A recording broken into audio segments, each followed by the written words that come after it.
Guys, welcome back to my channel Afreena's vlog. ഇന്ന് നമുക്ക് മുരിങ്ങയില വെച്ചിട്ട് ഒരു അടിപൊളി തോരൻ എങ്ങനെയാണ് തയ്യാറാക്കുന്നത് നോക്കാം. അപ്പോൾ ഇത്രയും മുരിങ്ങയിലയാണ് ഞാൻ തോരൻ ഉണ്ടാക്കാനായിട്ട് എടുക്കുന്നത്. ഇത് നമുക്ക് ആദ്യം ഈ ഇലയൊക്കെ ഒന്ന് അടർത്തിയെടുക്കണം. അപ്പോൾ ഞാനും ഉമ്മച്ചിയും കൂടി ഇലയെല്ലാം അടർത്തിയെടുക്കുകയാണ് ഇവിടെ.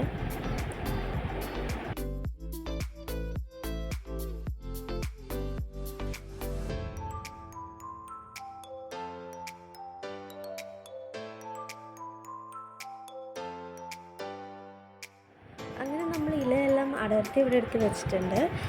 ഇനി ഇത് നമ്മളൊന്ന് കഴുകിയെടുക്കണം. കഴുകി നമ്മൾ അരിപ്പത്തട്ടിൽ വെച്ചിട്ട് വെള്ളമെല്ലാം ഒന്ന് പോയതിന് ശേഷമാണ് തോരൻ ഉണ്ടാക്കാൻ പോകുന്നത്.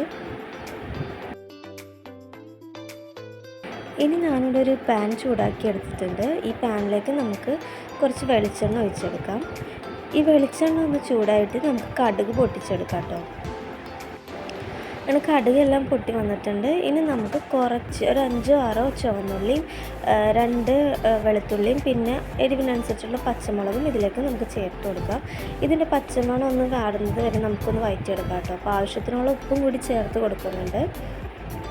ഇനി നമുക്ക് ഒരു 1/4 ടീസ്പൂൺ മഞ്ഞൾപ്പൊടി ഇതിലേക്ക് ആഡ് ചെയ്യാം.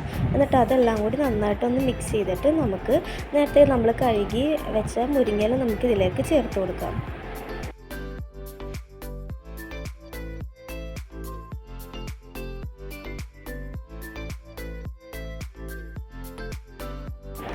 എന്നിട്ട് ഇത് നന്നായിട്ടൊന്ന് മിക്സ് ചെയ്തെടുക്കുന്നുണ്ട്.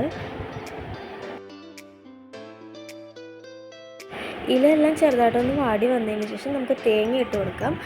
നമ്മൾ എടുക്കുന്നതിനനുസരിച്ചുള്ള തേങ്ങ ആഡ് ചെയ്ത് കൊടുത്താൽ മതി. എന്നിട്ട് അതും കൂടി നമുക്ക് നന്നായിട്ടൊന്ന് മിക്സ് ചെയ്തെടുക്കാം. ഈ ഇലയിലുള്ള വെള്ളം ഒന്ന് വറ്റുന്നത് വരെ നമുക്കൊന്ന് ഇതൊന്ന് ചെറിയൊരു തീയിൽ നമുക്ക് വേവിച്ചെടുക്കാം. അത് കഴിഞ്ഞിട്ട് നമുക്ക് ഫ്ലെയിം ഓഫ് ചെയ്തിട്ട് സെർവ് ചെയ്യാം കേട്ടോ. അപ്പോൾ ഇത്രയേ ഉള്ളൂ. പിന്നെ നമുക്കിതിലേക്ക് വേണമെങ്കിൽ എഗ്ഗ് വേണമെങ്കിൽ അതുകൂടി ആഡ് ചെയ്ത് കൊടുക്കാം. ഞാനിപ്പോൾ എഗ്ഗ് ചേർക്കാതെയാണ് ഉണ്ടാക്കുന്നത്. വളരെ സ്വാദിഷ്ടമായ റെസിപ്പിയാണ്. എല്ലാവരും ട്രൈ ചെയ്ത് നോക്കണം. അതേപോലെ തന്നെ നല്ല ഹെൽത്തിയാണ്. അപ്പോൾ അടുത്ത റെസിപ്പിയായിട്ട് നമുക്കിനിയും കാണാം. Okay, by.